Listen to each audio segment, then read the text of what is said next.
close enough to 6:30. Call the Wakefield School Board meeting of October 3rd to order, and we'll do the flag salute.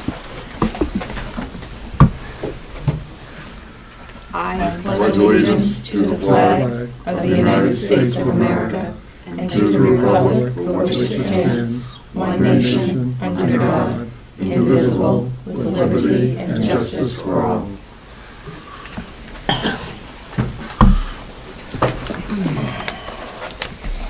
We have no official visitors. Do we have any official public comment? Seeing none, we'll do the minutes of 9/19. Public.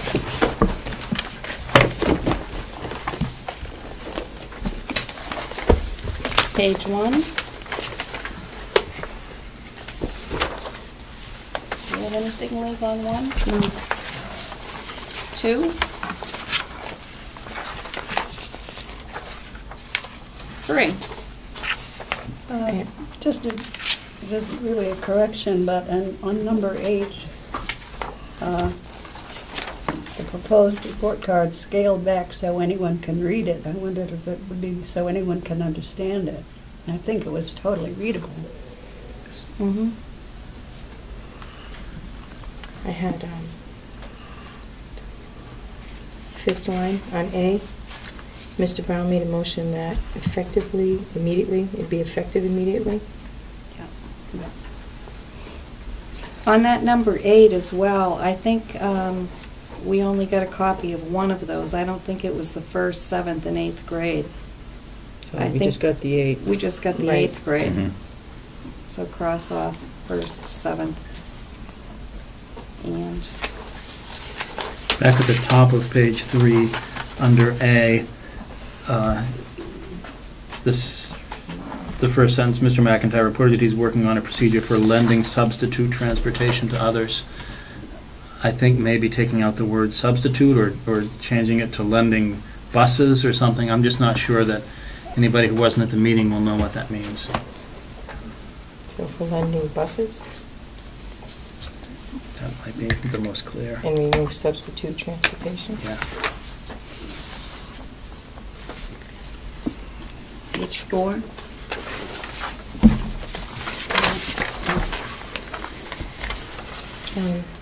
Down at the bottom, school board business, 2nd sentence.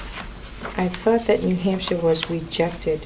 for Yeah, that. I had added in was not selected. Right, and I put rejected, so.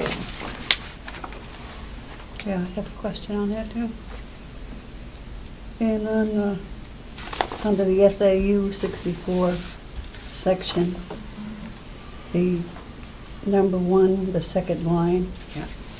Mrs. Mason wondered why no one from Wakefield, or not one is not wrong, but I think he wondered why no one. No one, yeah. And it should end with a period.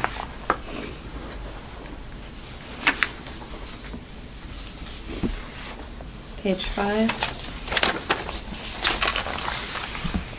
Just about the middle of the page under the heavy print, Mrs. Olympio then made a motion.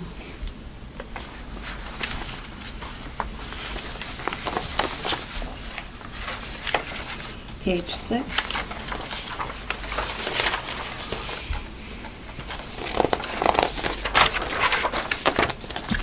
Under B, Mrs. Nason made a motion to reaffirm.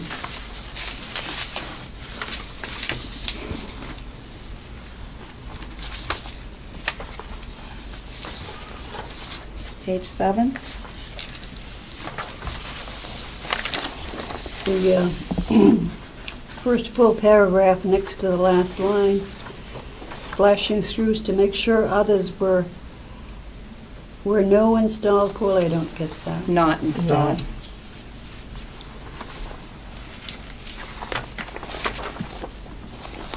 I think it really should be check all screws to make sure others were. Well, I guess it's all right. Double negative installed poorly. All right. Okay. Anything else? Is there a motion on the minutes? So moved. Is there a second?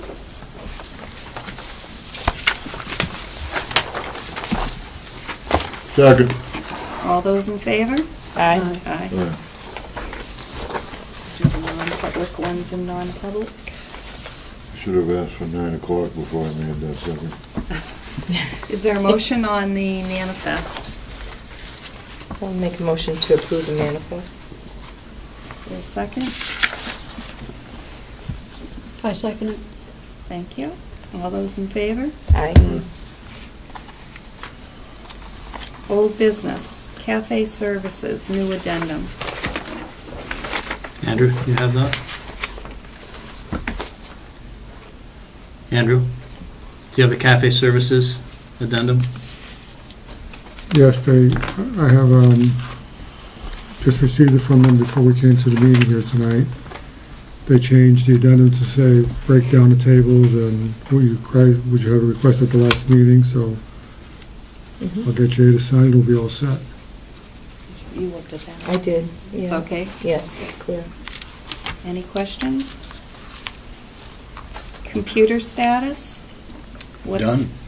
All, Yeah, all out, all up and out and okay. being used. After-school program start date, do we have that Yeah, yet? first week in November. Last week in The November? first week in First November, week. yeah. As soon as we get done the kneecaps and, SES letters went out Monday. Pushing the stipend. Okay, so we're probably gonna end up with 3 sessions instead of 4 then? Because the first quarter will almost be over. I thought it was 3 sessions anyway, was my understanding, and that they stopped doing it. Again, my understanding was 3 sessions, and that they stopped, the talent show at the last, toward the springtime, you didn't do another session of after-school programming. We're talking 2 after-school programming events. We're Yeah, talking the talent- the SES, and you're talking the after-school activity program that you Right. do the stipend for. So which one are we talking about? The After-school program. After-school program. Which is the stipend position, The stipend position that Jen Levitt has agreed to take on. right? Yes, that starts the 1st of November. Okay. Yeah. And that's going to be 3 I sessions? believe it's 3 sessions.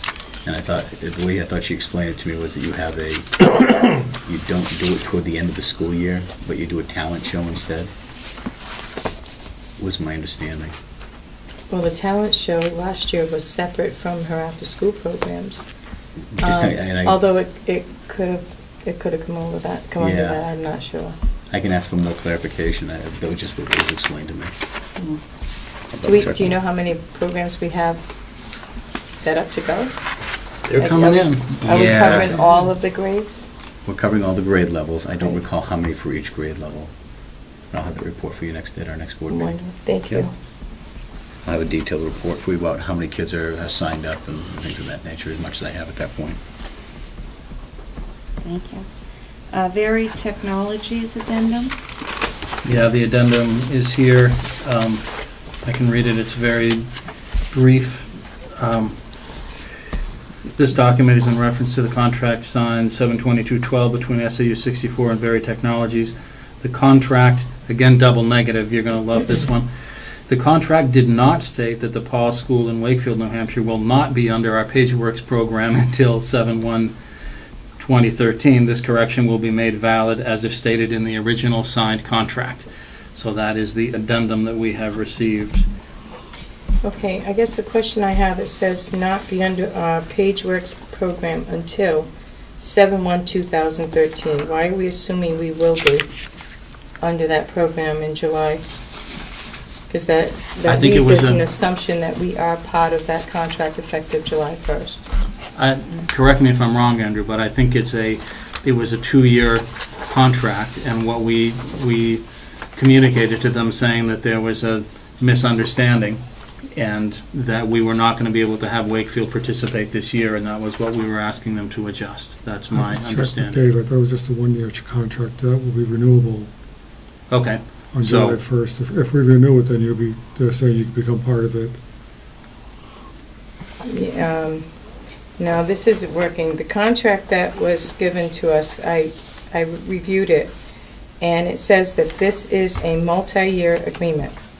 stating that it doesn't say it's a renewable agreement. It says we have to notify them 90 days of a legislative action, and that is the way we would cancel it. The way it states that Wakefield is not in this contract until 7/1.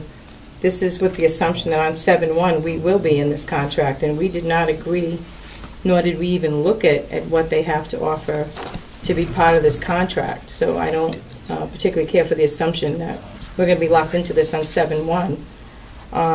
There's multiple questions as far as in reviewing this. They're going to replace equipment that they feel is not working properly. If they replace the equipment, what happens at the end of the contract? Do they take the equipment? Do we own it? There's no specifications in here. They're going to be taking any of the consumables that have not been opened. Are we paying for those? Or do we pay for the ink in advance? We pay for them when they're delivered, so why would they take them? I mean, there's so many questions in this contract. Well, you're not I'm sorry, go ahead. Oh, no, there's no way I would ever agree to this contract. Well, you can vote yourself out of it. I mean, you're right now you're not a part of it, and as long as you have a vote of a legislative action, which is this body, that's 90 days or more before July 1 of 2013, then by legislative action, it sounds like you wouldn't roll into next year's contract. That's the way I'm interpreting what you just said, is that as long as it's 90 days in advance and there's a vote of this body, then that contract would not roll into next year. So you could just vote not to do that, and then you could reconsider it at a later date whether you want to be included. That seems like a potential easy Well, solution. actually, The legislative body isn't No. us. The legislative It's body not would us. be at school district meeting would be the legislative body. The legislative body doesn't vote on this. Well, that's what I'm It actually concerned about. states here that we receive budgetary authorization from appropriations from an annual meeting of its legislative body, okay, so which meeting takes place in March. So that is the voters, and it pertains to the fiscal year which commences on the following July 1st. And we would have to prove that we cannot get the funds in order to get out of this contract. And it says, and if there are no other lawful means of funding this multi-year contract, is the only way we can cancel this. Well, so there were two ways, and I'm not sure that language needs to be interpreted that way. But even if it's interpreted that way, then you could put a warrant article and have the legislative body vote you out of this. I mean, I think that's absurd, because this is a legislative body. This body is a legislative body. It's elected by the people to do the school's business. So I think I would interpret this as the body that has control over this. It is saying at such annual meeting. Yeah, that's what I was going to ask. It It says yeah. annual meeting. Yeah, but then we can make it a warrant article, which seems kind of absurd, but if that's what's necessary. Well, again, we're going to be jumping through hoops for something that we didn't know anything about. I mean, this is a real concern. Understood. If they're replacing our equipment, what happens to the equipment? If we no longer continue with Barry, do they take the equipment and leave us without equipment? There's no clarification. Also, the guarantee of performance is initialed by Andrew, but it's not initialed by the service provider. So they're not locked into the guarantee because this is a legal document.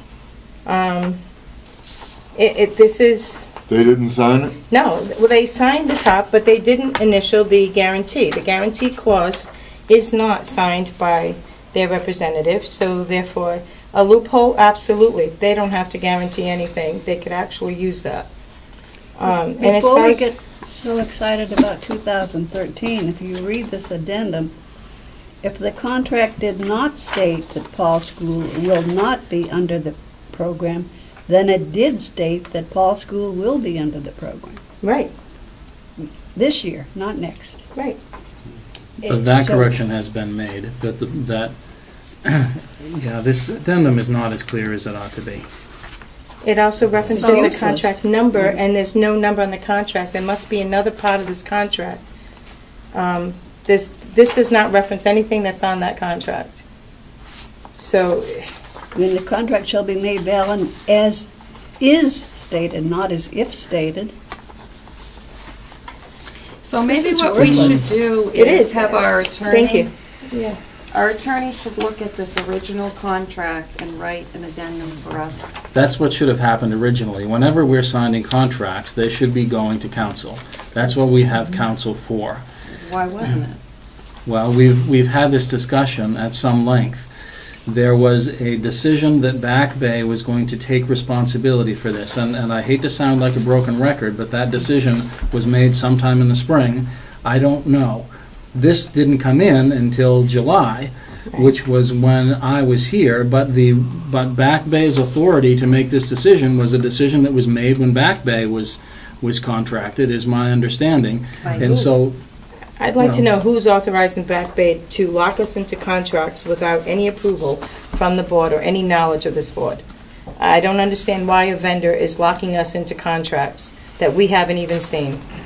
it should not happen, and that's why we have the Back Bay contract on the agenda, and that's why we've been talking to Back Bay, and I've met with them multiple times to talk about what their authority and discretion is and how we're going to communicate, because we shouldn't be signing, particularly multi-year contracts, all need to go to council. Yeah. And nobody likes to see our legal fees high, but I would rather have legal fees high than have bad contracts come back and bite us. So regardless of what our practices have been, our practices in the future are that these sorts of contracts need to go to our council and be read. I'd like to see no contract signed or authorized with Wakefield School District unless it comes to this board first, and then we review it, and at that point, then have our attorney review it and advise us as to what would be in our best interest. I don't like this, that having a vendor making these agreements for us or putting us in this position again. So why don't we have need to do the that. attorney, why don't we have the attorney review the original contract and write an addendum that would be appropriate in our best interest? Because the customer agrees that it shall seek the requisite appropriations in good faith. Right. Yeah. So that's, And then we would have to provide reason as to why we lawfully could not obtain the funds. Any lawful reason. So if there's any way we can get the money by any other means, we're locked into it. That's what it states.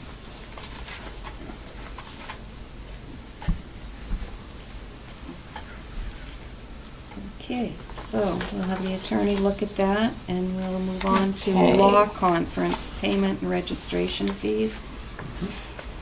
I just had a concern because I saw an email that was going around about there wasn't enough money to pay for these, Right.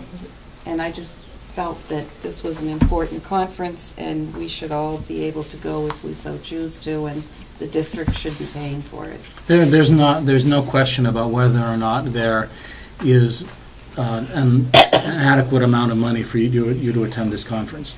The budget is a bottom line budget.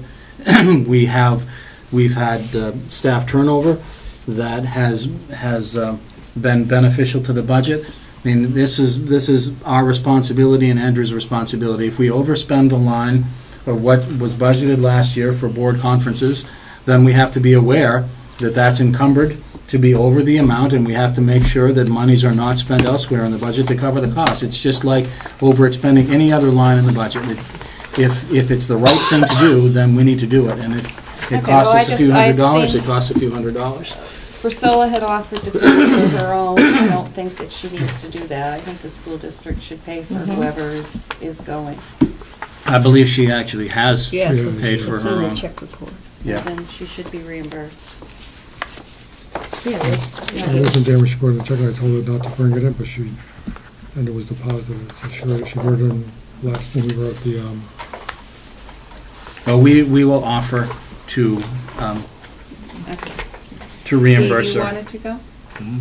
And And I- Dick's going? Okay, and Priscilla. right. And I assume some of the SAU staff's going as well. I know Aaron's going. I'm going. Scott is going. Okay. Okay, so you, Are you, if you guys are all going, I won't go. We'll leave Nate here alone. You guys can bring me back all that good kidder stuff. Okay, school care meeting date.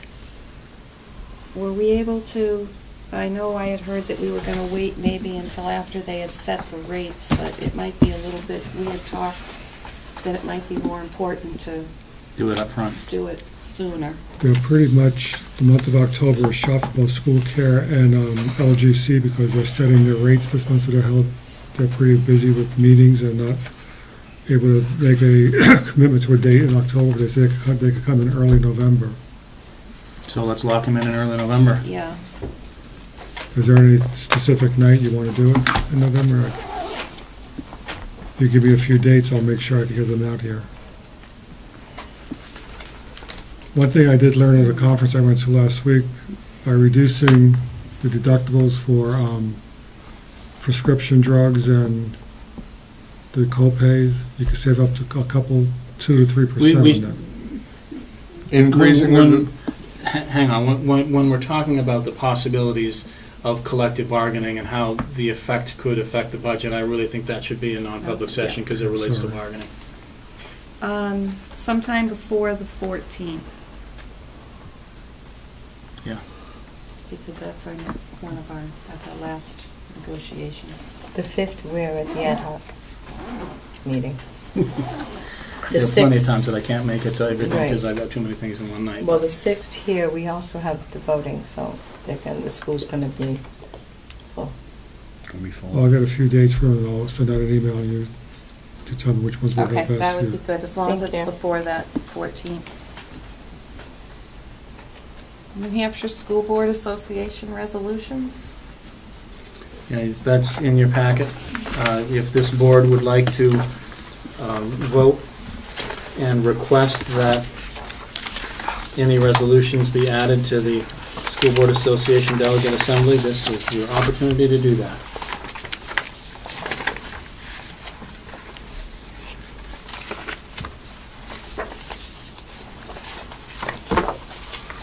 No suggestions, ideas? are we voting on this as what's present? What you have is what is already going to be voted on at the Delegate Assembly. So the question is, do you have any other resolutions that could be targeted toward the legislature, Congress, the White House, anybody? Do you have any other resolutions that you would like to have on the ballot for the School Board Association to consider?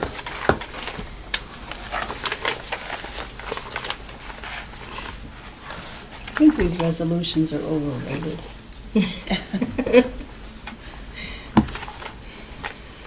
They become a continuing commitment of the association and part of the booklet of resolutions. You're probably right, Liz. Yeah, because I don't like some of the things they have in here. Well, I think what we have later on, before January, we should get a whole packet of what everybody has submitted. And then, as a board, we can direct our representative, which I believe is Viv, Right. as to how we feel about them, and then she goes to that meeting and represents us.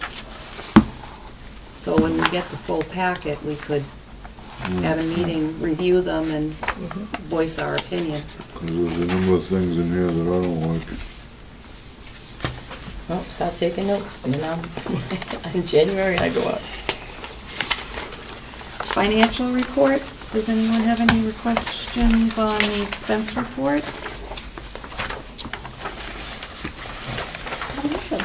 One which is maybe because I'm stupid. I don't think that's the case, yes. For example, page 10 of the expense report summary.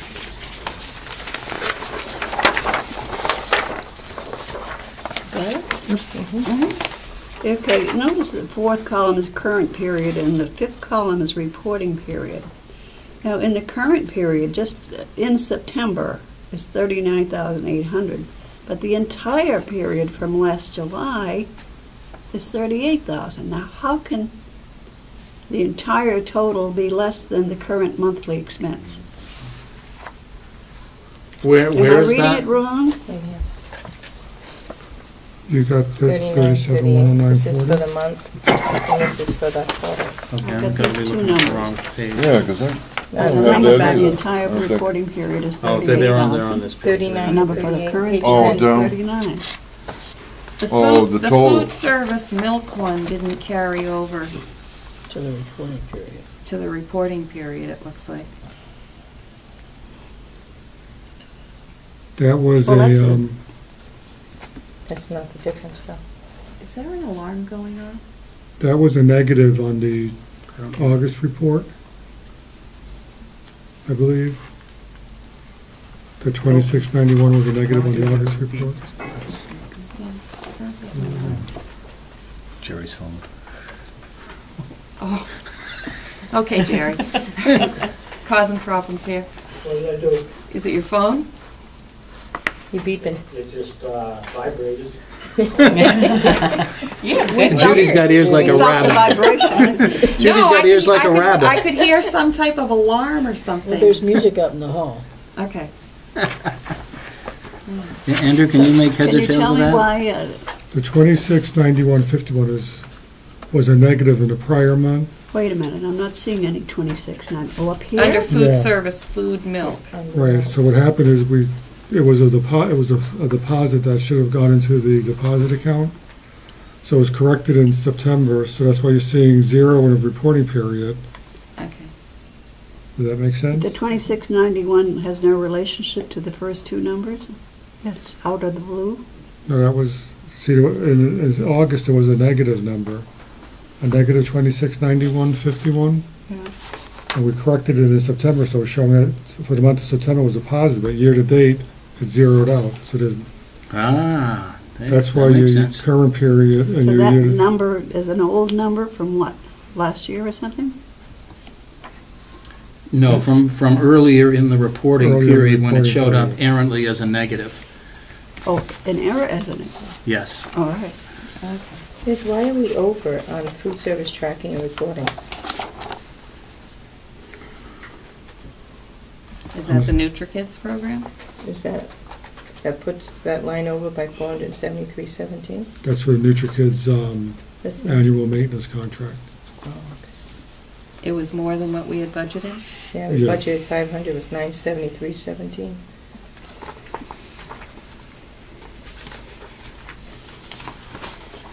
Any other questions on the expense report?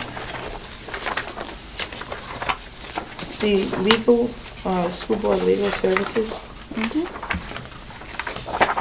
we have the 9,506. Are these bills at the SAU? I'm looking, I'm trying to find where you are. Can you tell me I'm what the sorry, page number page or- 5, I'm sorry, Thank you. page 5. Under school board legal services, we have 33,4250 for the month of September. Okay. 9,500. Are these legal bills at the SAU for review? Yes. I didn't see that in the manifest It's not.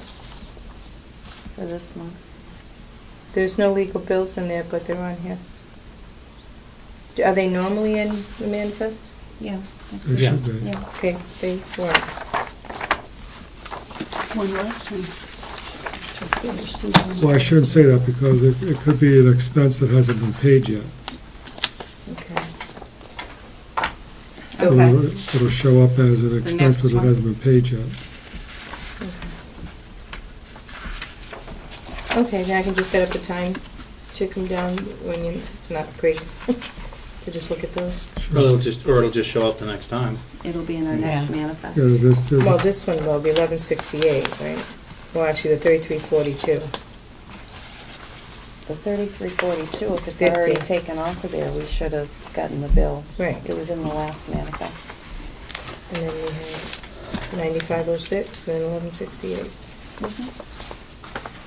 So I'm looking at to what those legal fees are for. At page 1, the special ed support salary is 40,000 out. Yep. Wow. That's for the paras. Paraprofessionals, that is. One that was not budgeted. Or we had to hire a couple of extra from what was originally budgeted because there's We more. budgeted 20, Two and we have extra 22. paras. Right. I brought that up when we were hiring them, that we only had 20 budgeted. Right. What is the new furniture and fixtures for, the new equipment for $17,000? What page, Under please? what? I'm sorry, page 1, I'm on the same page. Okay. And this is under new ed, regular ed new equipment. Mhm. $17,000? We spent $82 of it. Yeah.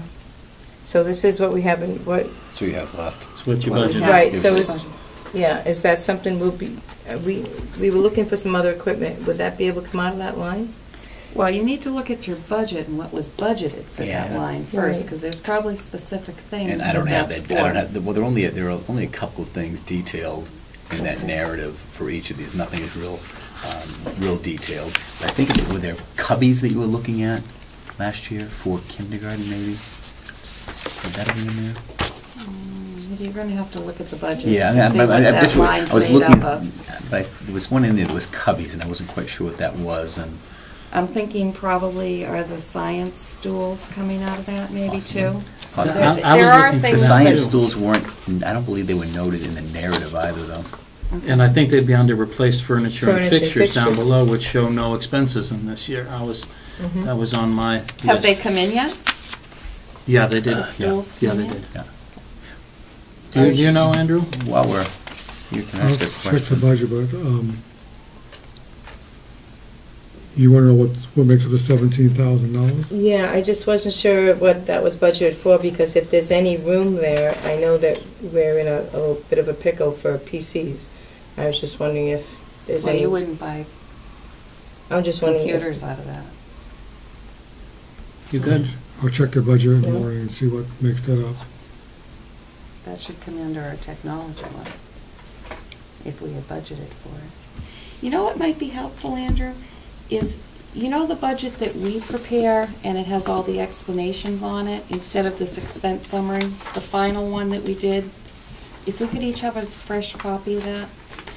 So the adopted budget with all the notes on it? Yeah, Okay. because that might help everybody to know what was budgeted for. Mhm.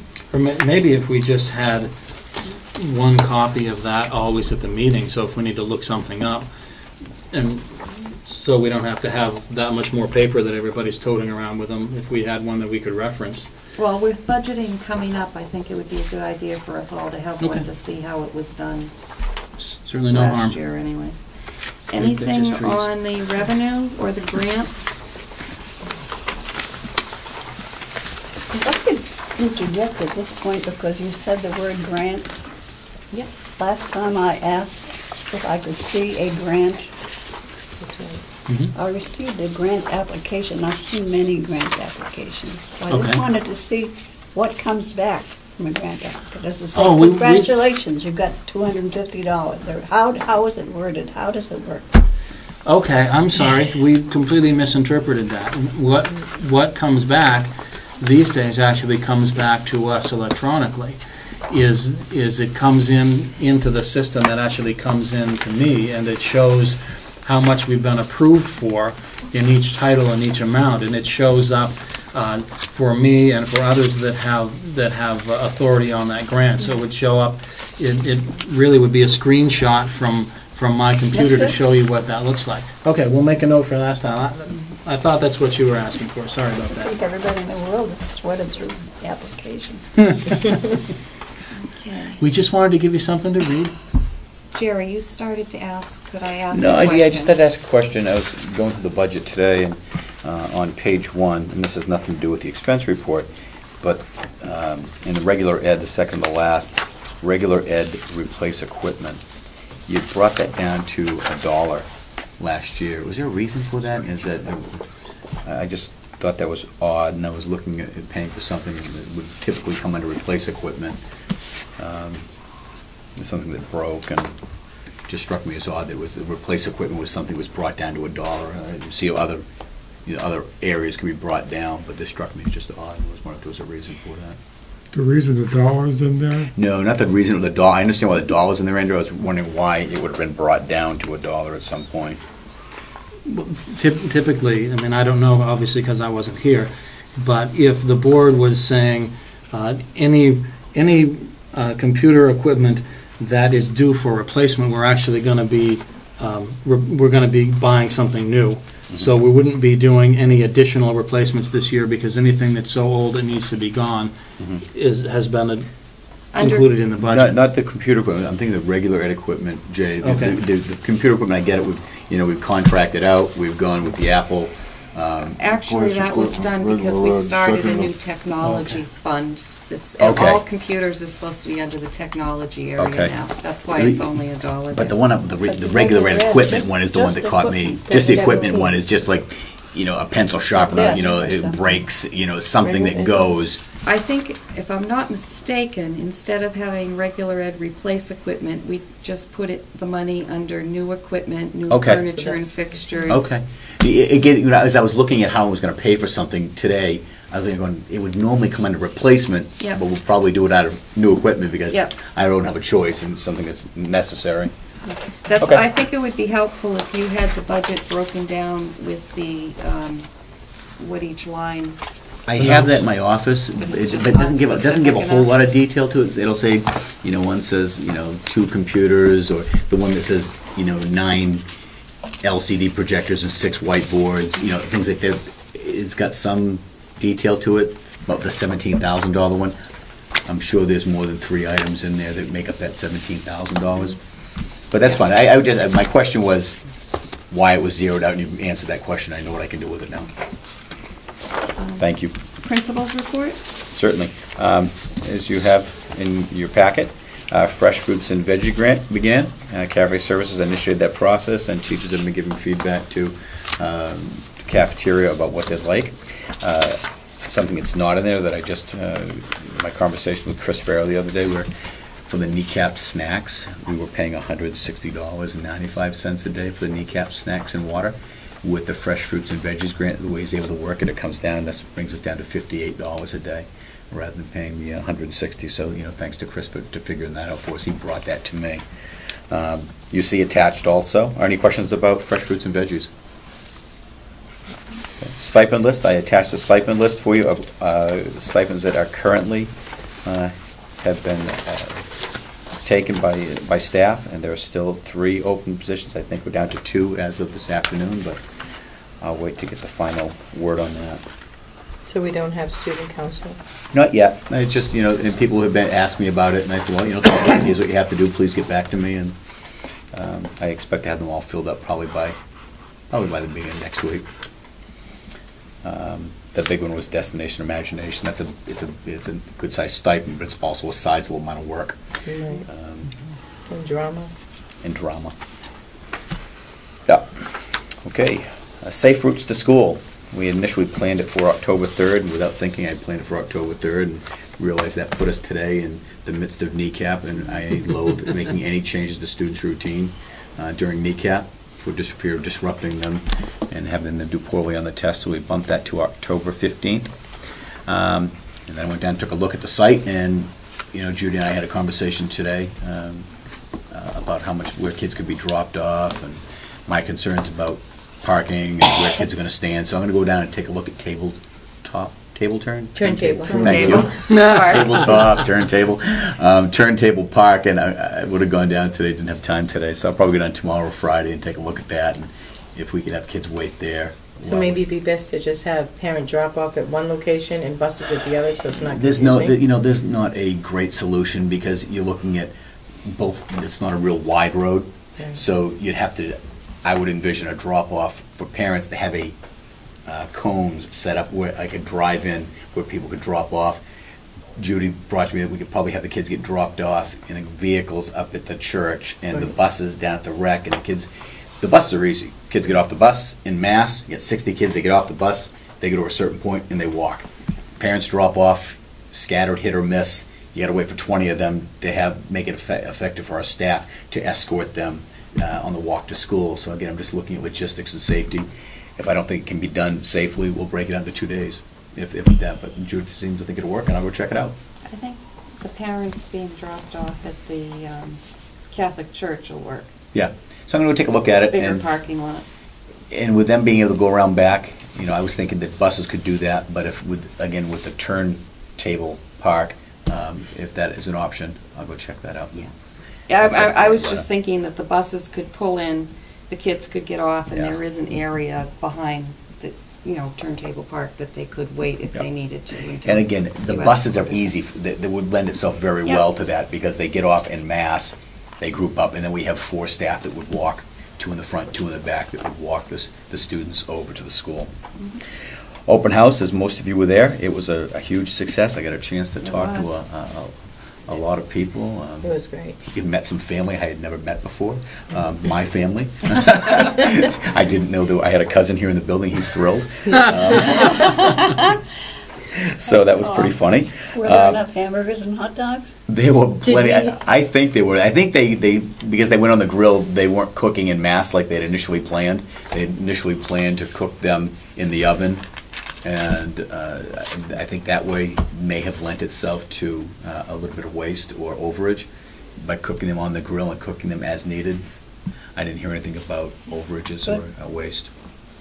We went too But no, far off. heard a lot of good things from No, it's people, and good got a to know. chance to meet a lot of people I hadn't met yet before, and it was nice.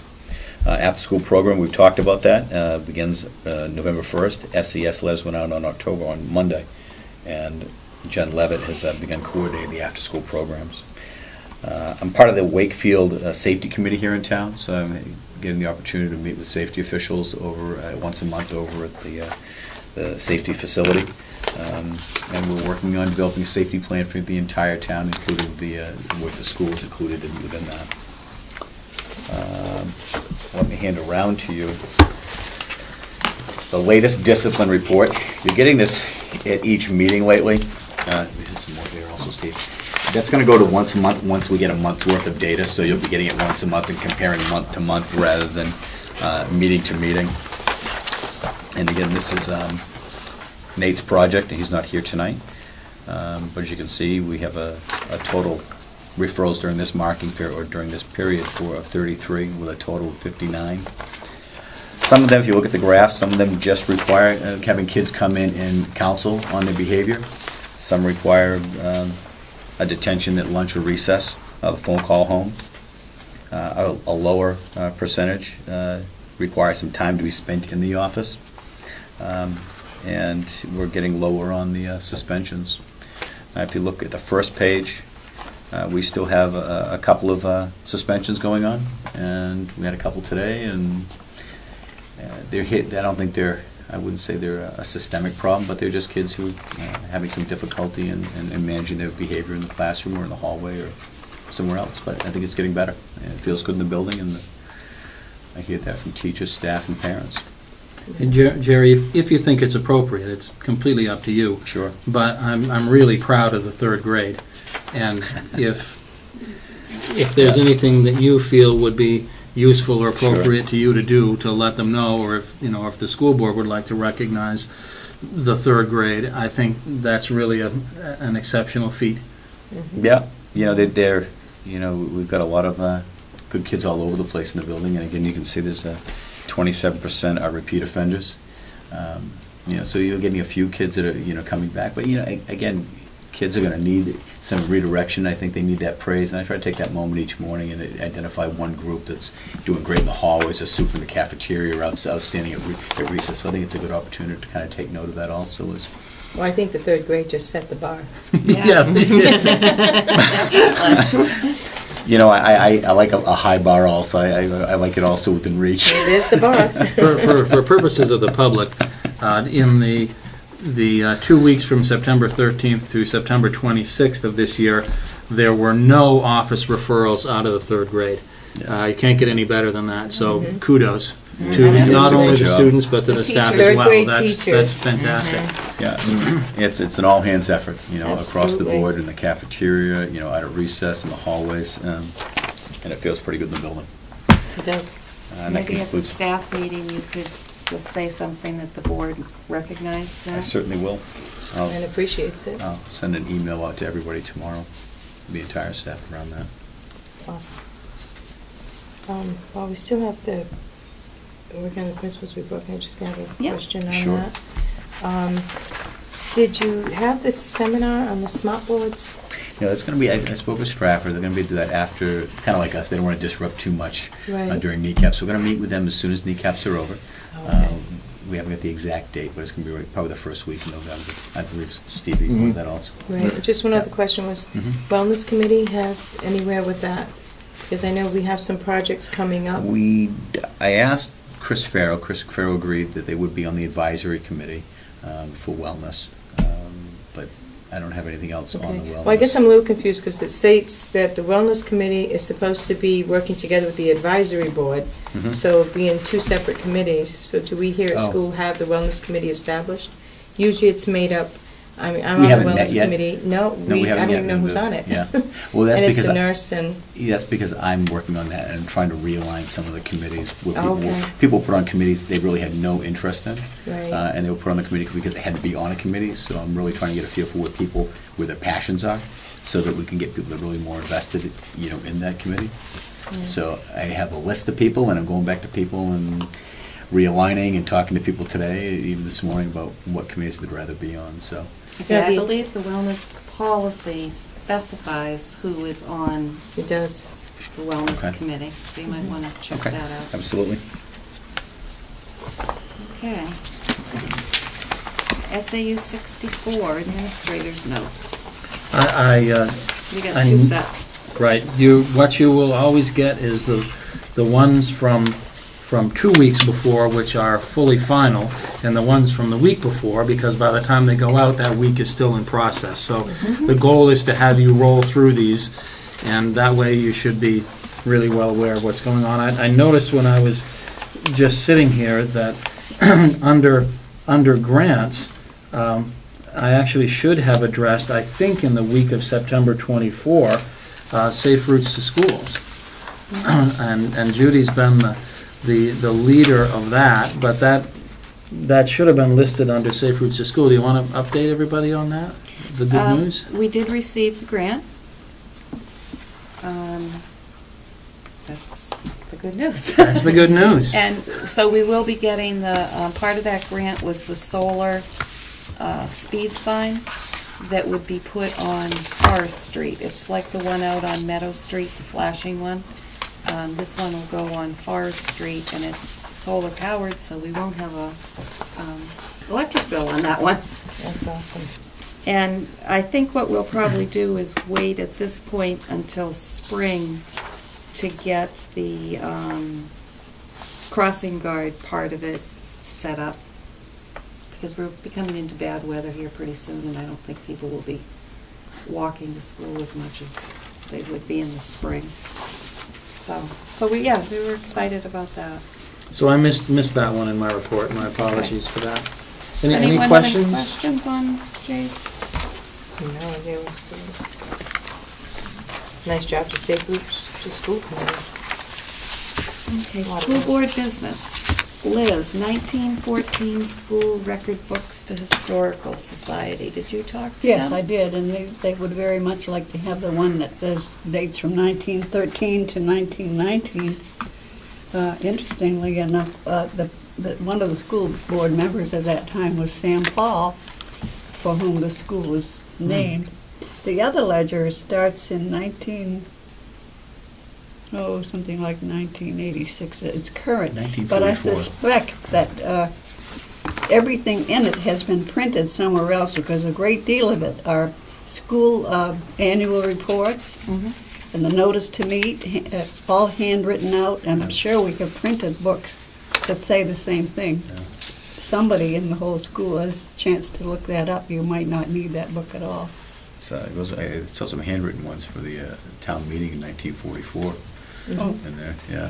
I think it was for 1943 or 44. So Just did you want to make a quickly. motion? Okay, I make a motion that we give the early book that was discovered by Mrs. Macedo to the Historical Society. Is there a second? Second? All those in favor? Aye. That's next Tuesday. I'll give it to them. Thank you, Liz. IT services out to bid?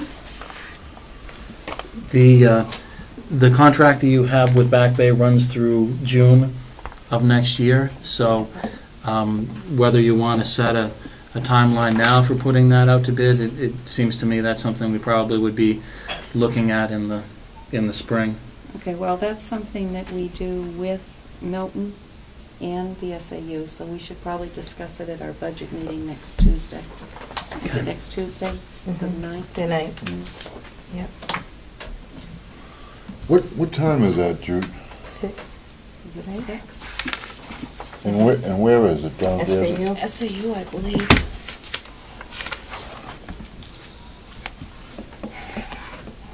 The 6th, Andrew? I don't have a time. All I Yeah. have is SAU budget written I down. put It 6 it doesn't o'clock. say on the sheet.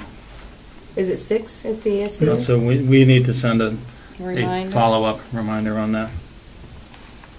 Because there are no times at all on the sheet. I think I just assumed 6, like they all were. You'll send us a reminder, Jim? Yes. Thank And we you. usually have the budget workshops at the SAU. And on the topic of me sending you reminders, there have been some unusual glitches of me sending emails recently and them not being received. When I've gone back and looked, they're clearly sent to that individual. I know Mary's had the same problem. Yeah. Viv sent something to me that I was looking for that she sent and I didn't receive. We have talked to Back Bay. We're trying to figure out what the problem is. So if, I will send out times on the meeting on the 9th. If you don't get that, then please just call the office or send a follow-up. It's not intentional if you don't get it. It's just that we've got some sort of glitch we need to solve. Okay. Policies, first reading.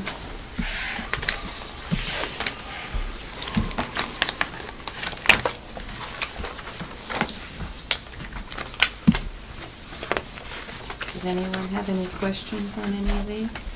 I do. Yeah, I'd like to, well, I don't know if it's a question or I'd like to make a motion. Okay, where are you, Steve?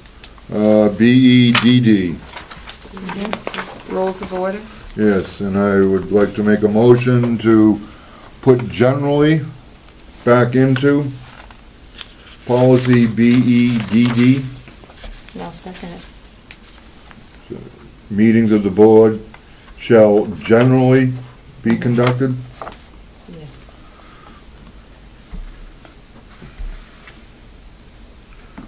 It's a motion and a second. Any discussion? All those in favor? Aye. Aye. Opposed? I'm not opposed. Oh, I'm in Okay. favor. Okay, So 4. 4 and 0. Any other?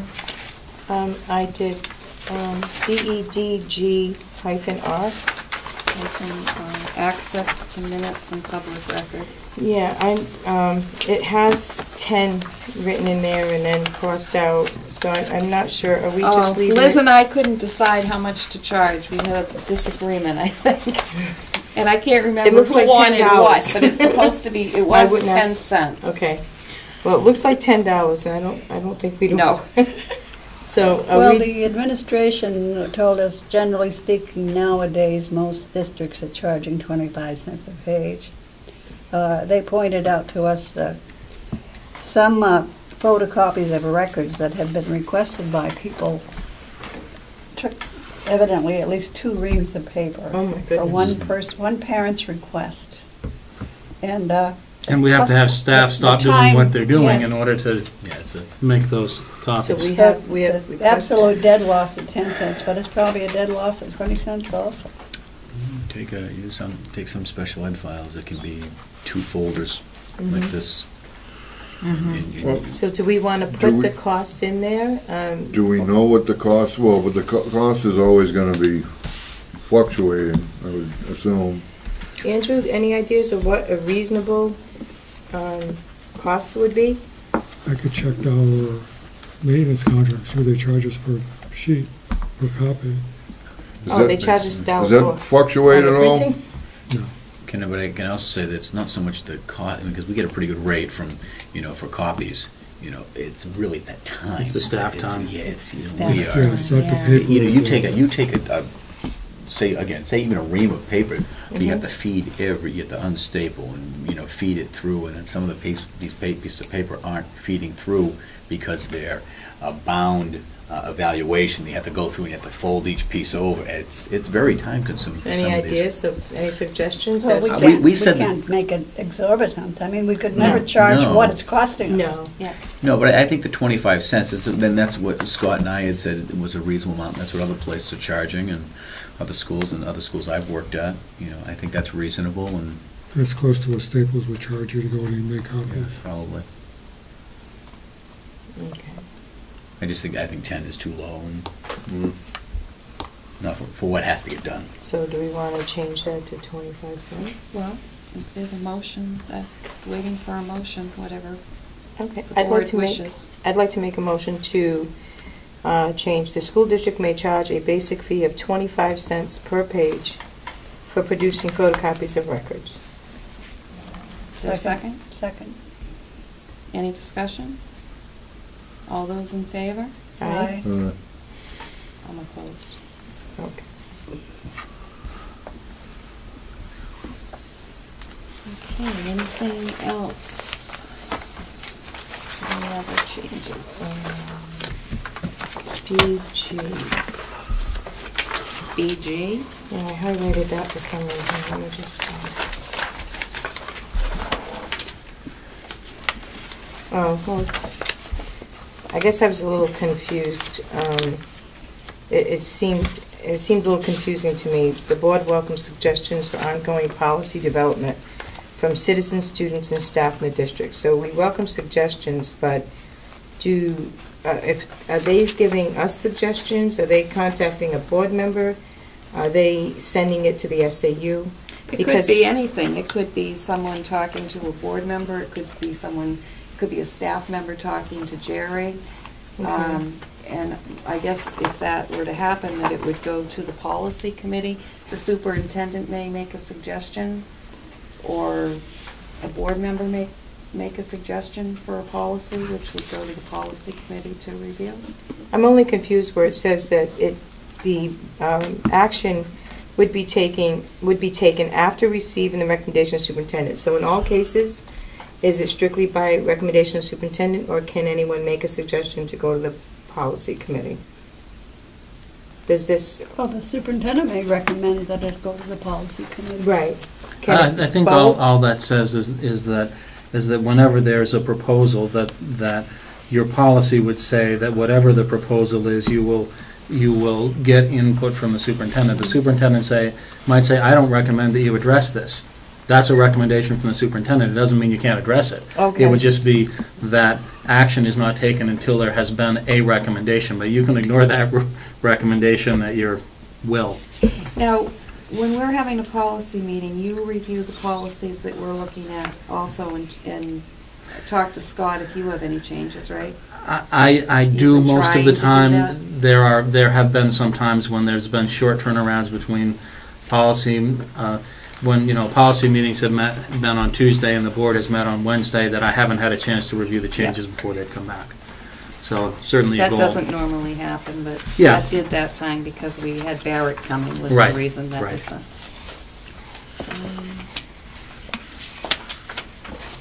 Liz and I tabled a couple of these because we couldn't agree.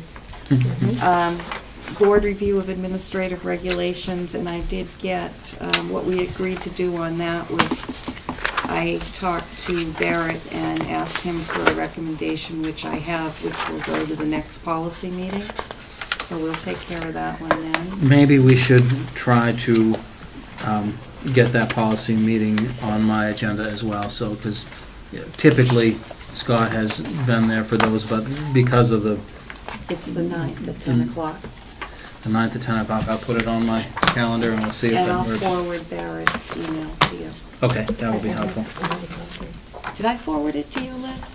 I Forward believe what? I did. Barrett, Christina's? Yes. Okay. I thought it And I was think I forwarded it to Scott, too. gobbledygook.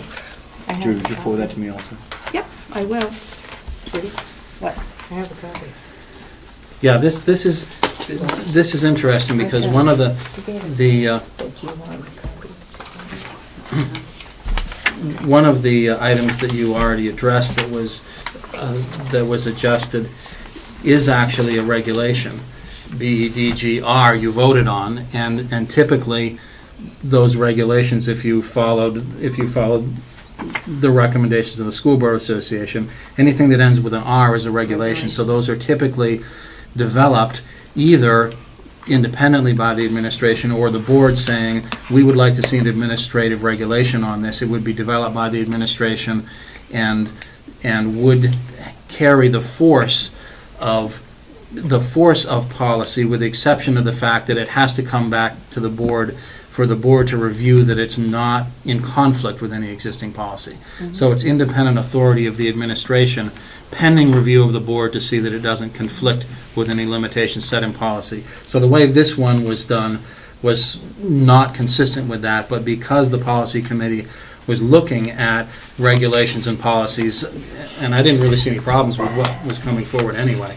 I didn't address that at this point, but as this BGD gets finalized, there may be some adjustment in process. Yeah, what I think we had picked up on was BGD is in conflict with CHA and CHB. Yeah. So that's what we were trying to get clarification from Barrett on, because it conflicted with other policies. Right, right. And the email one, Liz, what was the problem with that? We couldn't figure out what we wanted to do. That's a tricky one. That's Well, very tricky. Something about if it was going to be restricted email, or if it was just going to flow out to everybody in the community, or what was going to be the control, or... Yeah, this says will not use email. But we're not using it for a substitute for deliberations. It's mostly meeting dates, Just generally information. FYIs. We'll probably be getting budget information through that with budget season coming up. Yeah. So we just needed to clarify that. We needed, I think, was Scott going to do a little research on that for us? The tricky part is, the tricky part is the last sentence. Board members must be aware that email and email attachments received, and I'm reading this for the purposes of the public, received or prepared for use in board meetings or containing information relating to board business are likely to be regarded as public records, etc. It's not difficult to deal with the first part of that, that email and attachments received or prepared for use in board meetings are public record. That's pretty obvious. What gets more dicey is the phrase, or containing information relating to board business. You know, what does that mean? An email that says, I think we should change the board meeting to half an hour earlier because we've got a long agenda. Is that pertaining to board business? Yes. Someone could say But yes. it's not something that you would typically bring to a board meeting for discussion. Right. It's really a practical organizational matter. So it becomes, where it becomes important is when you get a Freedom of Information request for all records pertaining to Wakefield board meetings in October. Right. And then you've not only got to look at everything that was sent out to you, but you've got to, you potentially have attorneys or people working for attorneys coming in and going through every email that had any one of us as recipients from any one of the others of us, which is really costly. So the more tightly you can write your policy and the more tightly you can conform to it, the more money you'll save when somebody makes a Freedom of Information request at 25 cents a page.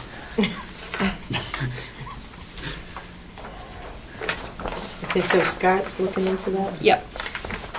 We were going to talk about that one again. And that should be, any other questions on policies?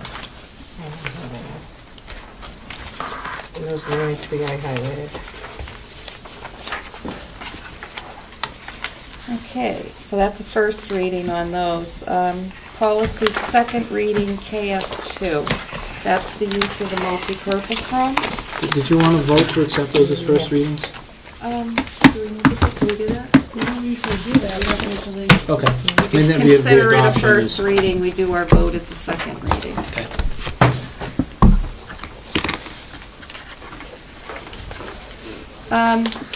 With Cafe Services now running the kitchen facility, part of our contract is if we have outside groups coming in to use the kitchen, we need to have employee from Cafe Services is required at that event.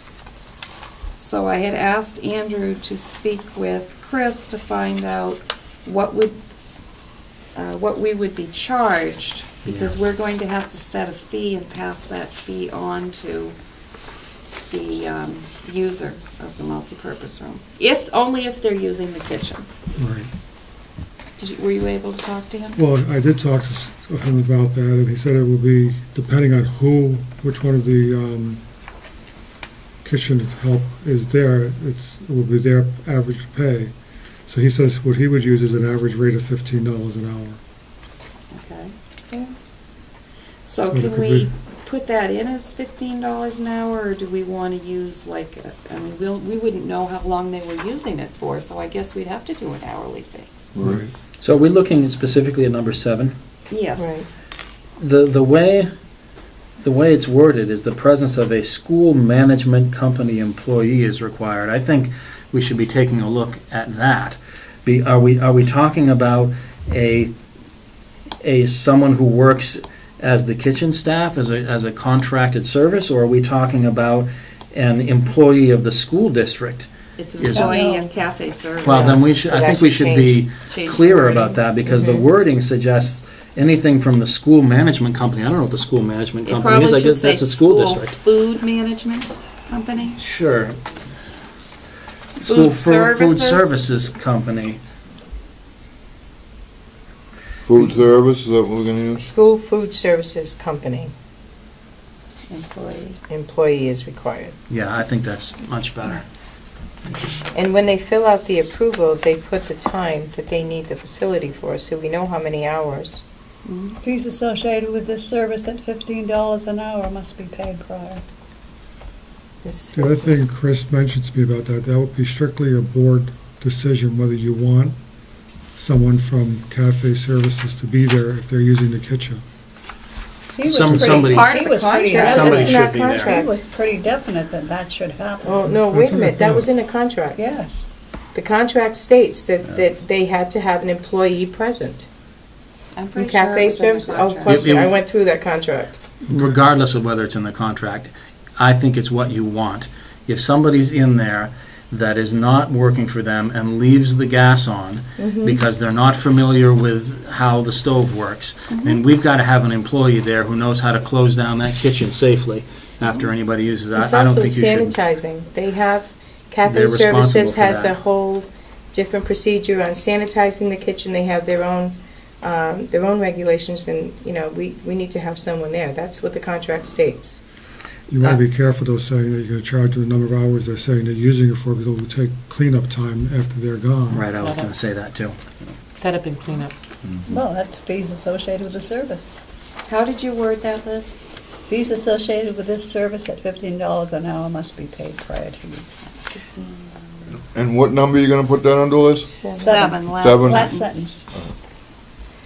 I think you should add to that last sentence something that says, including reasonable time for kitchen setup and Well, cleanup. associated with the service. Cleanup is associated with the service, and The only thing shutting is- down is associated with the service. They have to pay prior to use, so depending on how much of a mess, I guess, they make. I'm just afraid that you send in a request. You want to use it for half an hour, Right? 5 to 5:30. My request is half an hour. Here's my check for $7.50. And, Should be an hour minimum. We're not going to have an well, employee. whatever. If it's 2 hours, Okay. if it's 2 hours and the cleanup is going to be negligible, then we should be sending them something that says, here's what we estimate for cleanup. If the cleanup is going to be significant because they're actually using the ovens, they're using the stovetops, I just think that, I don't want them to think that when they show the time requested, that that's necessarily the amount of time they're going to be billed for. I think it should be clear that they'll be billed for the actual time use. not- Their actual application should include the sentence that, Yeah, that's, and that could be at the administrative regulation. This will be procedure. Should be in the approval. Well, Yeah. what about going a step further, listen, just look at not just the cafeteria, but all of our building use, and I just did what we've done in the past, was not having an hourly rate, but a time frame. You rented the facility for 1 to 4 hours, and it was a set rate, and that included just the set fee, and there included the setup and the cleanup. And then if it was an 8 hour, you could go up to 8 hours and go from 1 to 4, or 1 to 8 hours. And then if you took that period of time up to 8 hours, there was a set fee, because it's assuming that more activity was probably more cleanup. And we established a set rate, and we prioritized who had priority to use the facility. School always took, number one. A youth-based organization in the town took, second priority. An organization within the town that didn't have to do with youth, and you brought it down. And then you had a different rate for for-profit organizations. We used to have UNH come through with a bike race, and we charged them accordingly. They weren't a non-profit; they were making money on it, and we provided the service, and we allowed them to use the facility, the bathrooms, and things of that nature. We had a different rate for them. Don't we have a custodial rate in that form already? I'd have to take a look. I believe it was I think $60. there's a custodial rate, but we also waive our fees for Parks and Rec. And you can do that. I'm just saying, to have something that's a little more, you don't have to say, oh, well, how much cleanup is there going to be? We estimate if it's going to be an 8-hour day, it's probably going to be a couple hours of cleanup. So we should have something here under number 7 that says the board reserves the right to waive this fee. Yes. Because we do. Well, I normally- don't think you have to say that. No, we do that on the. that could be You on can the do it without application announcing form. it. Plus, number 1 says the forms are available in the Paul School office. You would make up the form that stipulates everything that you've I'll probably bring said. that to I'll do that up, and I'll bring that to the next Next board meeting. meeting, that would be good. And I think if you put that, Judy, you're gonna have everyone trying to come in and get a waiver of the fee. I mean, we normally Well, do what are it. we gonna do with Parks and Rec now if they Well- wanna use the When they make kitchen? out their application, we might tell them that, Well, we can always do it individually yeah. without Okay. putting any.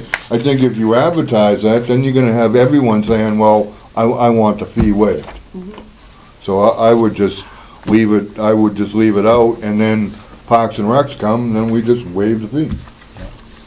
I think it Even would, though we're gonna have to pay cafe services for that.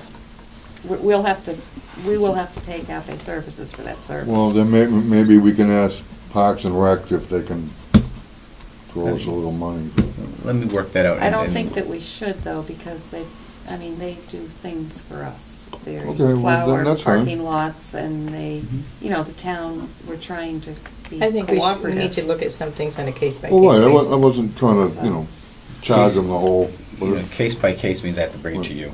Oh, If you leave that discretion to me in regard to. but we can that. say that it's a case-by-case, it's your. Yeah, and I'm just saying that, Prerogative. I don't want to, I honestly do not want to be bringing every single No. request that comes up to you, No. good heavens. We don't want it. And so, let me put this together, and then we can run this through, and So do we want to keep that $15 per hour in there? Well, yes. Yeah. Okay.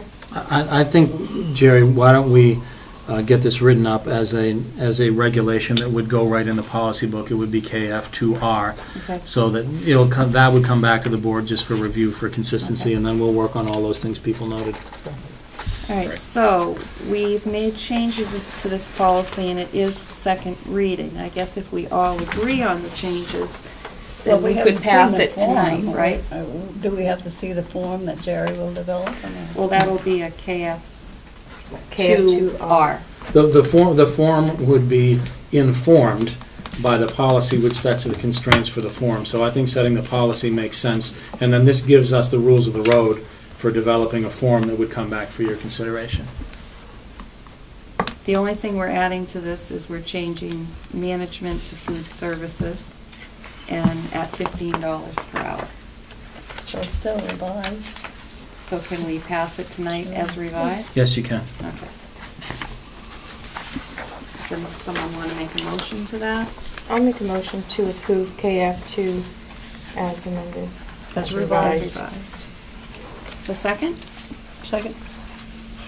Any discussion? All those in favor? Aye. Aye. Printer networking and access. Viv, you were working on that, I believe.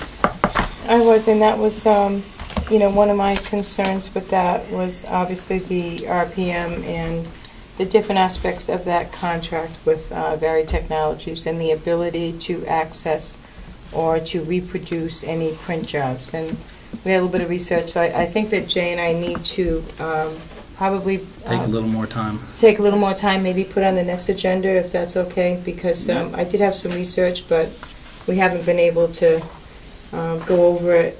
I had asked Jay, but he didn't receive the email, to see if that was a possibility. Okay, roadmap, Back Bay, have we received anything? from Yeah, I have a handout for you. There are two things that they're developing. One is the timeline that refers to the SAU network, but it also pertains to Wakefield, so don't let the title throw you off. And then there's also a report. I've received 2 drafts of the report they've been developing. Because it's not finished, I don't want to share the report at this point, but I did highlight some sections pertaining to Wakefield to just give you a status, and then we're going to get a formal report finalized. Will that be available for our October 9th meeting with the SAU? I anticipate, because I've gotten these in, like 4 or 5 days apart from one another, so I know they're working on it. So Could you request that? Because that's when we'll be putting our budgeting together. Yeah, okay. October 6th, surely not. Did you say October 9th? 9th, isn't it? That's our policy. Oh, that's our meeting. policy meeting. October 6th. October 6th. No, it's the Saturday. 9th. 9th for budget. It's the 9th. October 6th is this Saturday, isn't it? Yeah. Yeah. No, it's Tuesday night tonight. Okay.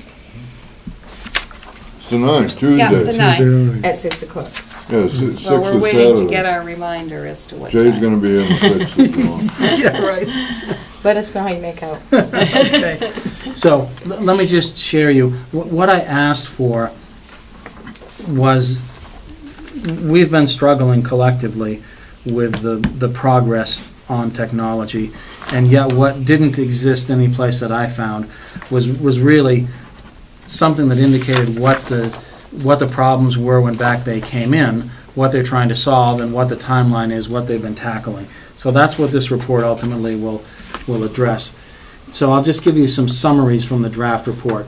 Infrastructure at the district level: there was no centralized system in place to maintain or manage the network. Each school had its own aging IT systems with little consistency between locations. There was no internet content filtering any place at any locations in the district. That is a problem that I'm glad we're getting resolved. Looking specifically at Wakefield's infrastructure, the network infrastructure was in place, but the equipment was obsolete and unable to fully utilize the wired connections in the building.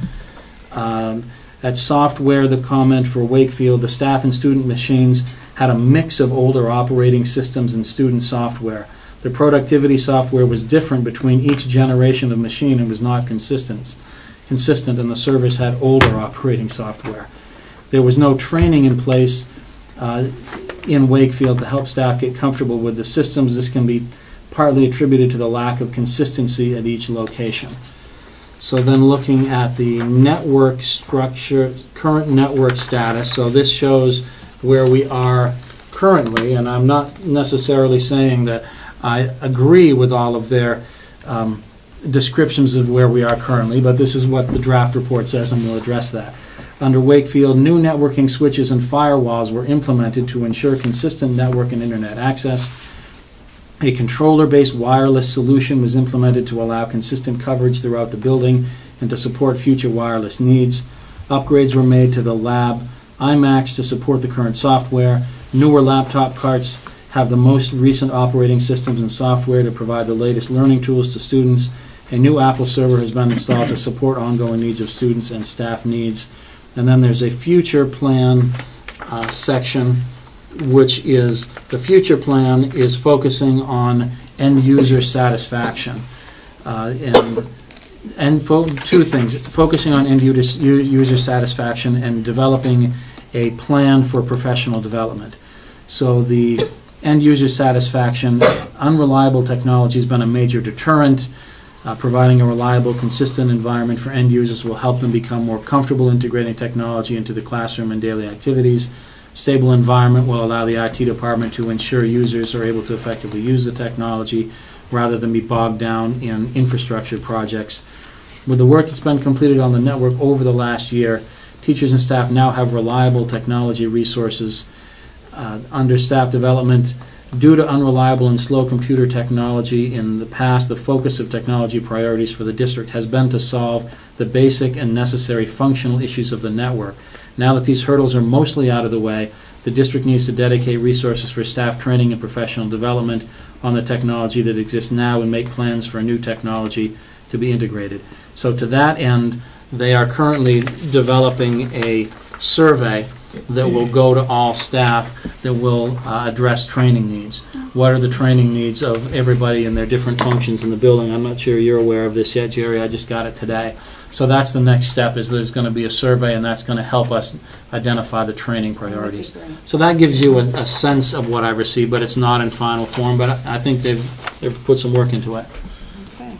And what you have is the timeline. Any questions on either what I said or what's in the timeline? I'd be anxious to read that final Yeah. report when Yeah. they submit it to you. Good. Yeah, I have a well, under 2012-13, preparing district network for fiber backbone. Do you know of any fiber optic in this area? Maybe within 50 miles of here? Well, I think Huh? I think that's one of the confusions of having this, say, SAU 64 network, because there is in Milton a fiber optic project that's going on currently in the schools. It's not in Wakefield yet. But do the, whatever company it is, there is fiber optic in the town of Milton? It is in the process. The timeline for now is, I think, by January 1st that the school will have fiber optics. Yeah. Really? Yeah.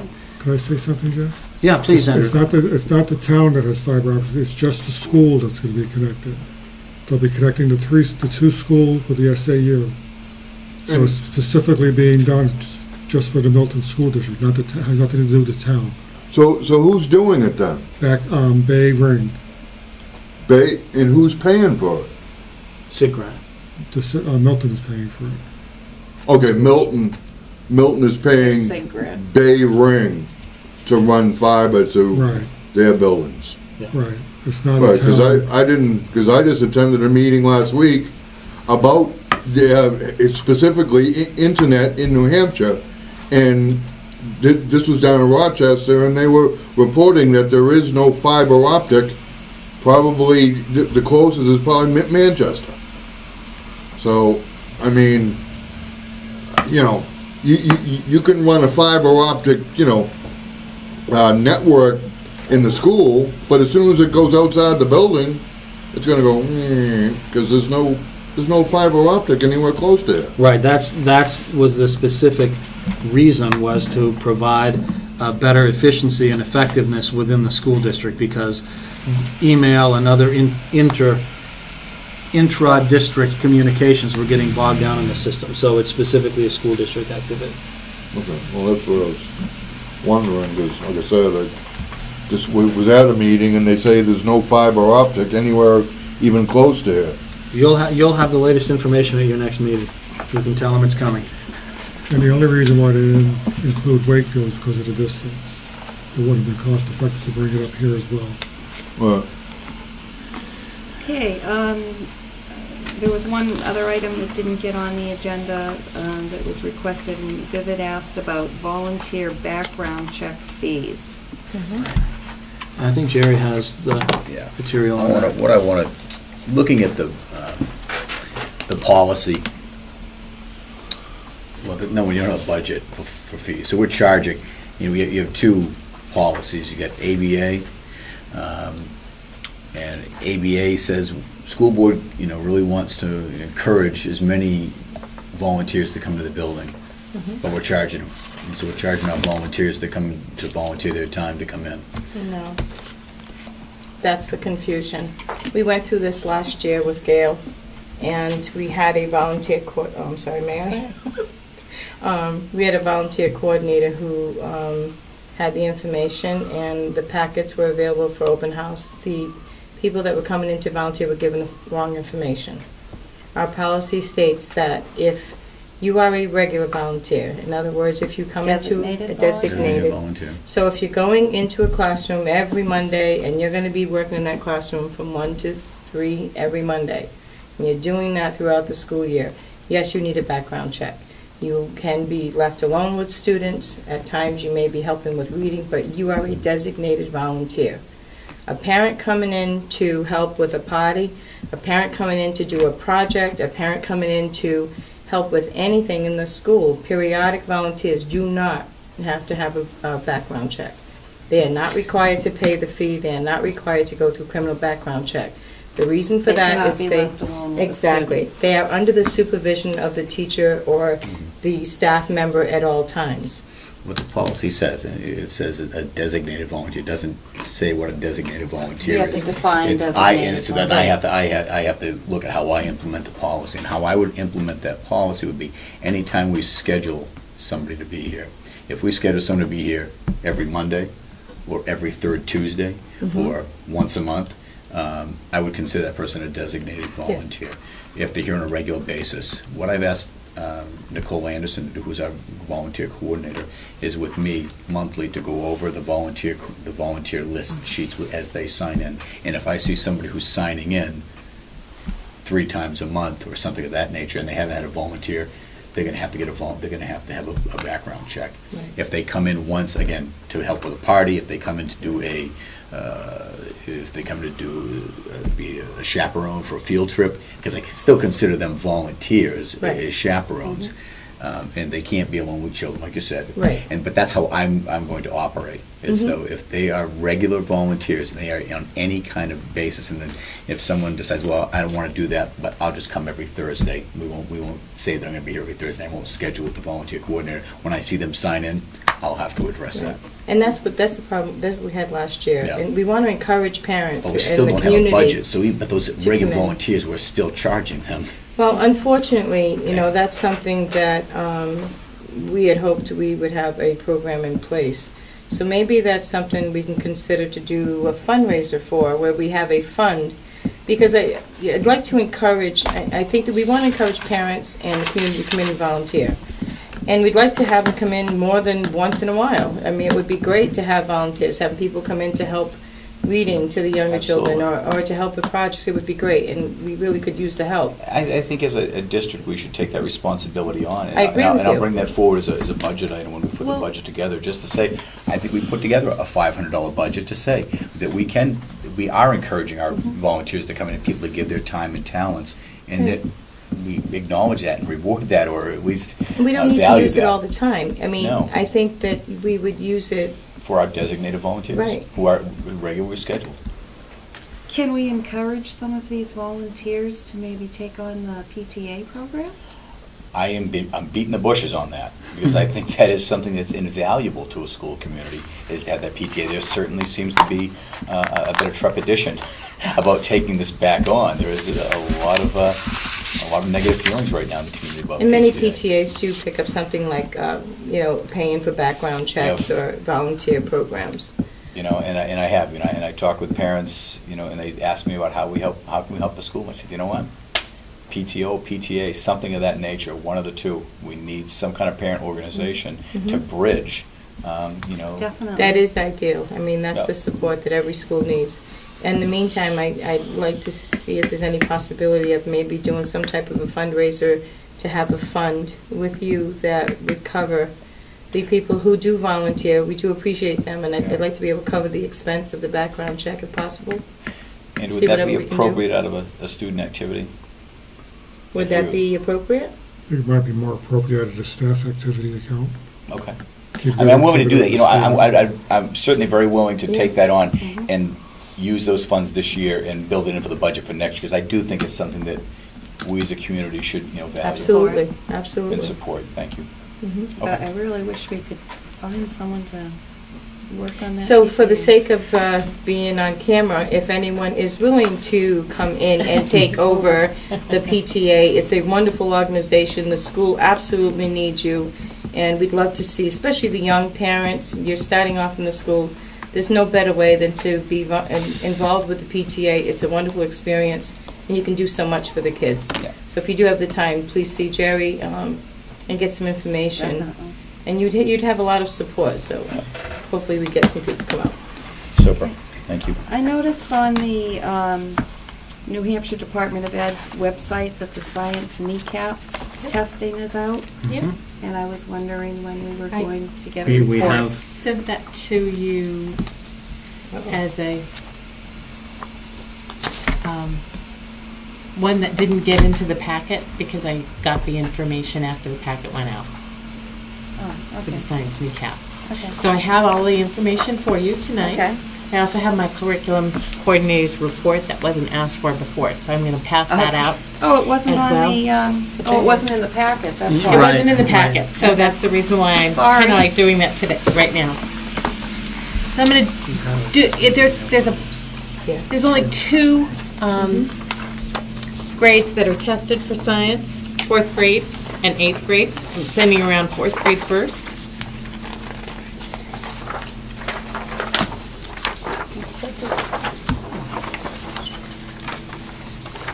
And then I'm sending around 8th. And the last one that you're going to get is the cohort of the 4th grade 2007-2008 to last year's 8th grade.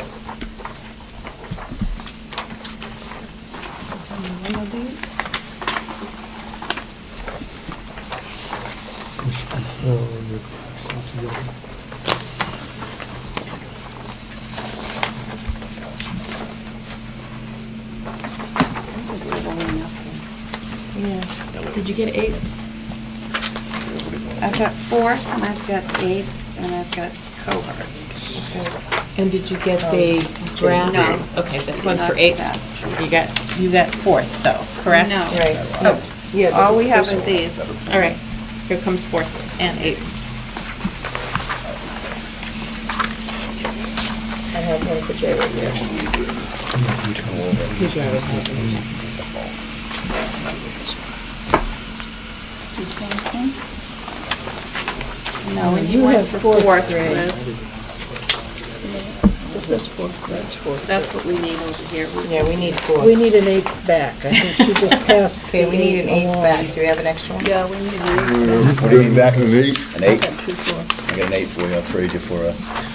I got an extra 4th if An you 8. Are we collecting a packet there for Nate? Possible for us to take a 5-minute I break have so several just I can touch put base together with for you on Nate. something. I'll give him all the extras. Is it public? Well, not all the, well, He- you he can likes all take the color. It might be, but when we talk about what. Here's yours. Wanna Because we'll get- take a break before non-public. It would be public if we decide on what. All right, well, let's do this. Can we Yeah, do this? sure.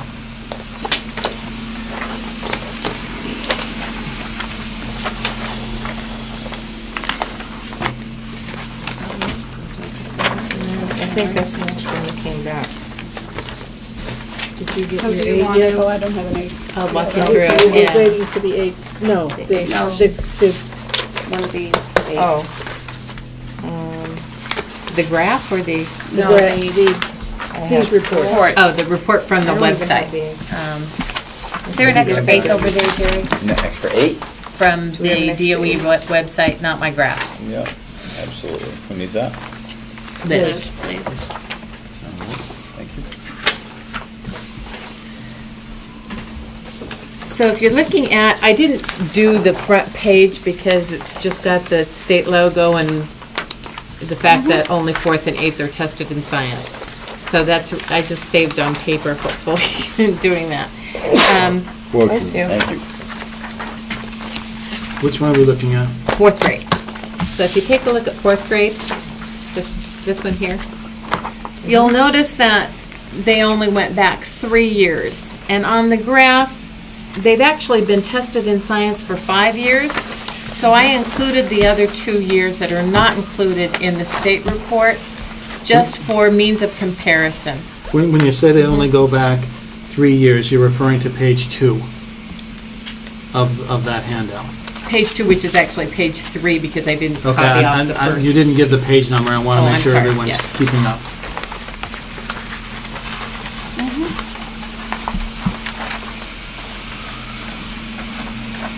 So it's page 3 of 4 on the bottom where it has spring 2012, grade 4 kneecap science test. And as you can see there, they have given us 3 years to compare, and there's been 5 years of science testing, so I included all 5 years on the graph, on the colored graph. Okay, so green is level 3, which is proficient. Correct. Yellow is level 2, which is partially proficient. And red is level 1, which is substantially below. Proficient, correct. It's worth noting as we get started, it's striking and a little disturbing not to see anything in level 4, which is exceeding. But I would call your attention on that same page, 1% of the students in the state are achieving at that level. So we'd like to see some, but it's not unusual that we're not seeing any at that level. Right. Although we did in 2010-11. Yep. Yeah, we had a blip. It's a good blip. Yeah, definitely. So what do we make of this, Mary? What are you seeing here in 4th grade kneecap before we move on to 8th? It looks like we need to do some work in science. And the good news about that is that with the Common Core coming in, there's going to be more on information text. And because of that, it's going to help the science. Our focus right now is in math and reading, as we know. And as we continue with math and reading, the science should follow along, especially as we go into Common Core.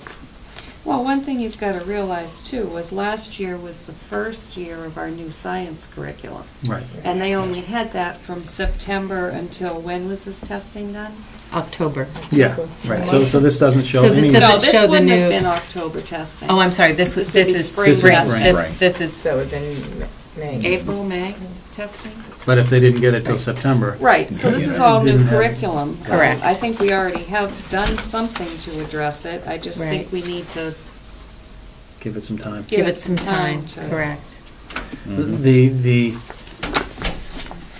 The part that I think is most striking is actually, if we're going to move, are you ready to move from grade 4? Sure. Is looking at the one that's labeled Wakefield cohort, science kneecap data, because that shows us that the students who were in 4th grade in 2007 to 2008, 14% of them were at the lowest level. And by the time they got to 8th grade in our school, 36% were at the lowest level. What that tells me is that the longer they were here, the more poorly they did compared to their peers. In science. Yeah, In and this is not new. This is why you put a new science program in place. So I think if we were to continue to see this trend over the next year or two, probably 2 years is more reasonable to get the new science program implemented and affect student achievement, it would be something that we'd be alarmed about. But my guess is that the alarm has already been sounded, and that's why there was a change. Well, I would actually suggest 4 years, because if your new curriculum took place last year and they're not tested till 4th grade, that would mean your kindergarten last year would be tested for the first time in 4th grade, and that would give them 4 years of the new curriculum. Right. So that would be your perfect target group Exactly. to see an improvement. And this cohort, this is the very first time we have a cohort for science, because science was not brought into the state of New Hampshire as far as testing is concerned until 2007, 2008.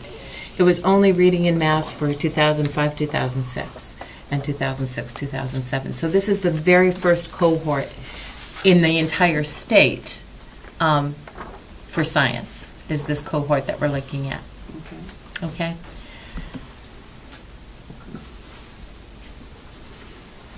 And then did you want to look at 8th grade? Absolutely. With the same ideas in mind, that it's going to take some cohort time. for 8th grade, the information for the 8th grade is on your cohort data, but the all 5 years are on your 8th grade kneecap graph as well. And as you already noticed, there's that little blip of the proficient with distinction. That 2% is one student. If you'll look on your 8th grade science kneecap, second page, which is page 3 of 4 again, you'll notice that that's 1 student for 2%. We know there are some problems with the data, and we're working with the Department of Education on this. While you have 8th grade in front of you, if you look at the grade level report on the first page, you'll see that under school and district, it shows no students with IEPs In the 8th having grade. participated in the 8th grade. Clearly, that's not the case. So we're going back and trying to figure out how this could possibly turn out this way. And the fact that Milton's came back the same way, and Milton had different people filling out the forms in Wakefield, suggests that this may be a problem that is not internal to our school. But it is important for us to look at the performance of students with disabilities as a separate Yes. group, and with the data coming back showing there are none, we don't have any opportunity to benefit from the information. Well, actually, on this page 4, it does say students with an IEP, 1. And that was actually under students not tested in kneecap, but tested as an alternate assessment. Okay. So that is true for the first page as well.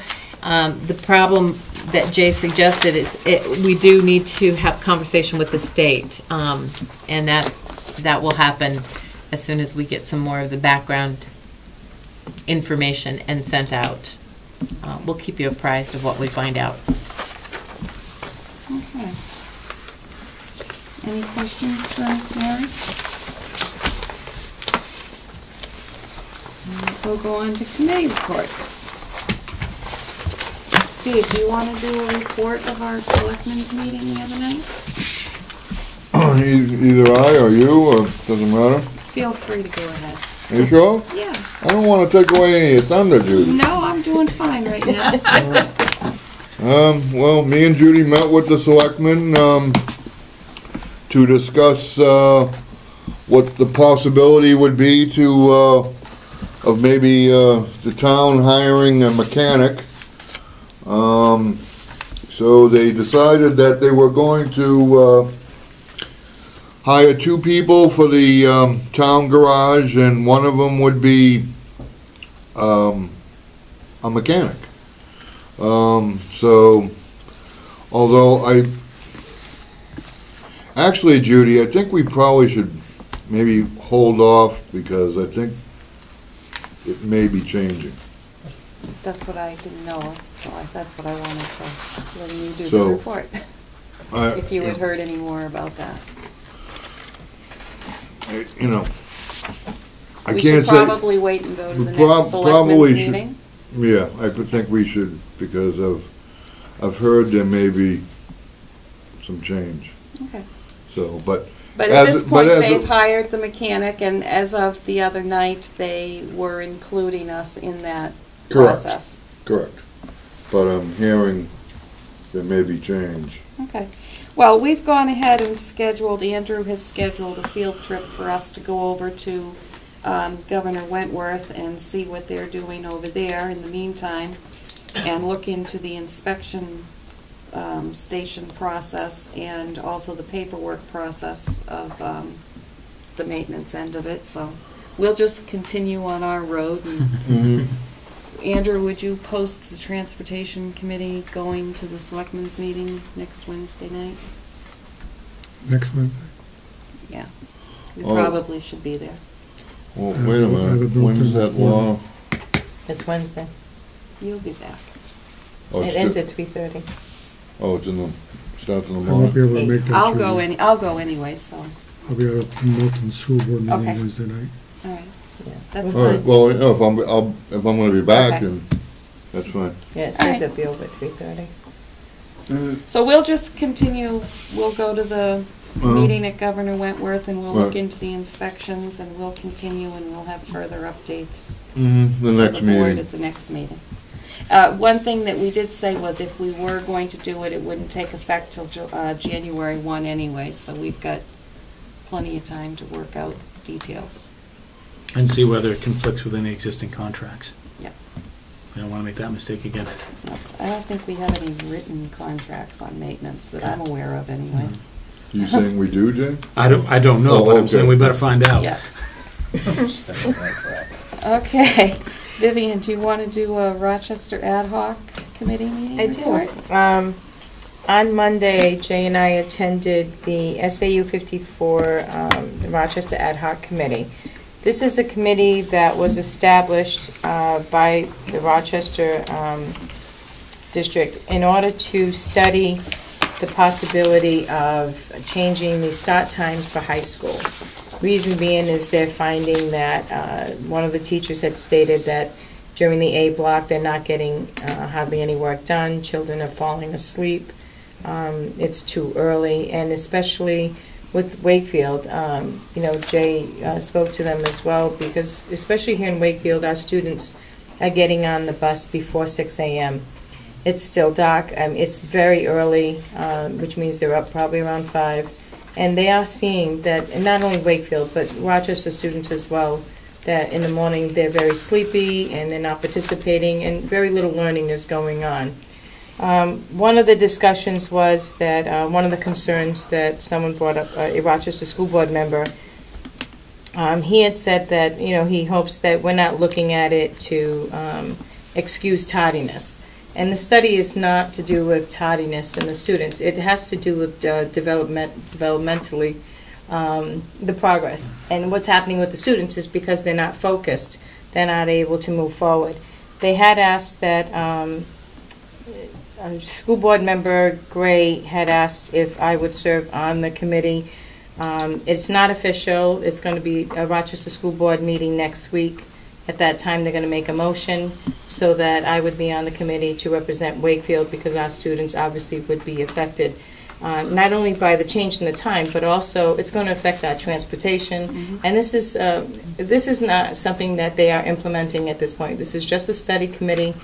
We're asked to have information in by the end of November. They're going to make a decision whether or not to move forward by March. And at that time, even if they do implement it, it won't be until 2014, 2015, most likely.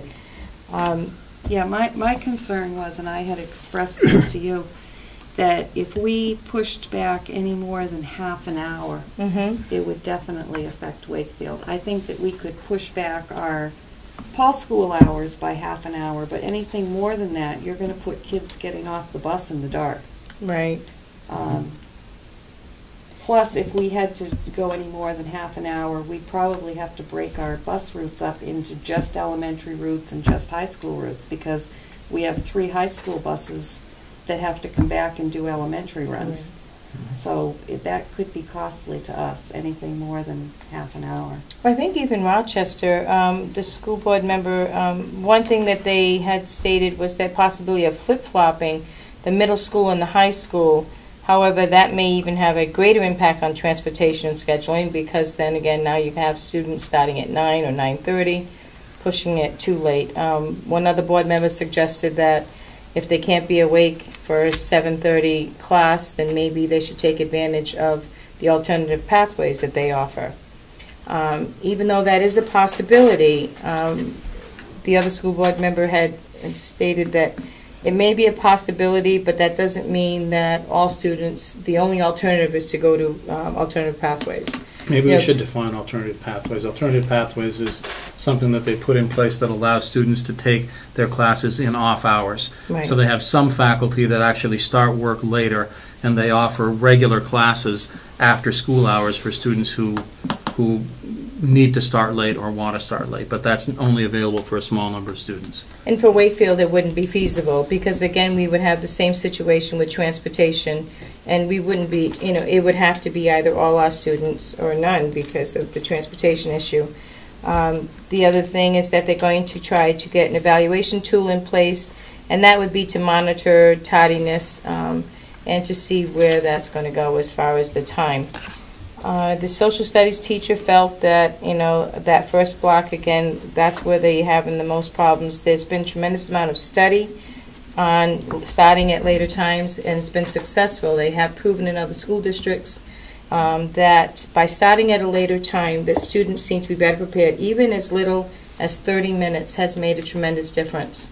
That extra 30 minutes in the morning seems to have made a difference. So by no way are they implementing anything. This is just a study committee to see whether or not they want to move forward. They suggested that Wakefield be represented on the committee, and Superintendent McIntyre was asked also to attend all meetings, to be a non-voting member. And they're also going to look into including Dover, where the Rochester students also go to Dover schools for vocational classes. So they are also going to be asked to participate because it will affect all of us. Okay, thank you.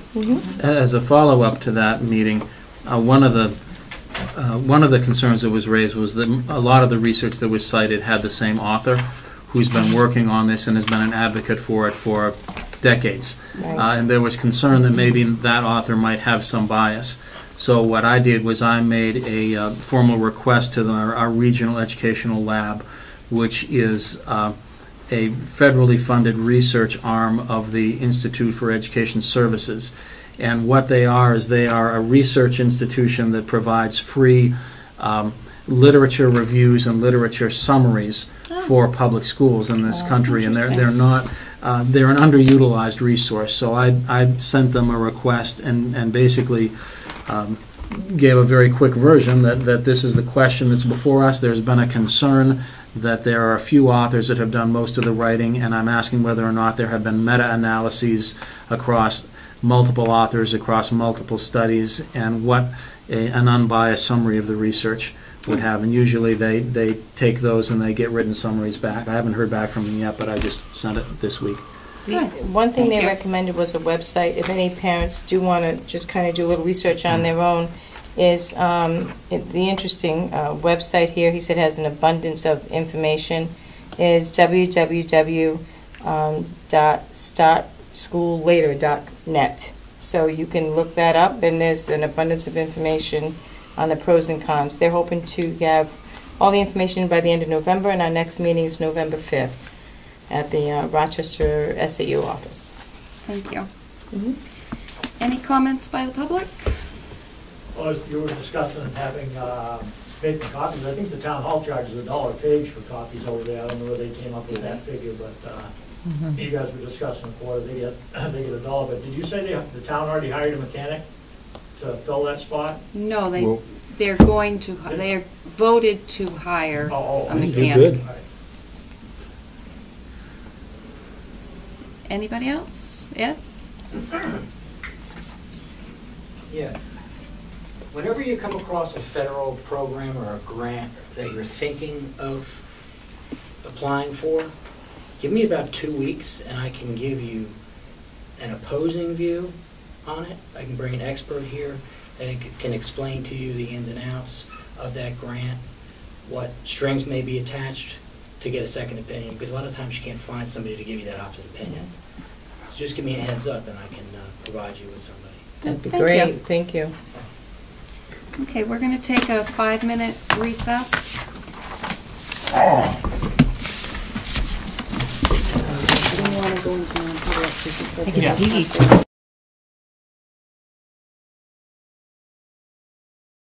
An item you wanted to bring up regarding our school approval. Yeah, just an update. We had talked, I think it was more than a month ago, about the school approval process and that there are multiple different ways that schools have to be approved, and on one of them we had received information that suggested that this school might not meet it because of problems in the data we provided them last fall with respect to our health program and our music program. In technology. And technology. And I wanted to let you know that, as anticipated, as we told you, the state has reported that last year we did not meet the school approval standards. So Jerry has already gotten started working, but hasn't had long, and we'd like to bring to you next time more of a report that says, here's what the problems were, here are the steps that we're taking to make sure that next year we're not in the same boat. Okay. Sounds good. Very good. Do I have a motion to go into non-public? So moved. Under 91A32, sections A, B, and D. Motion and a second? Second, All those in favor? Nason, aye. Macedo, aye. Brown eye. Thank you for Have a good coming. night, thank you.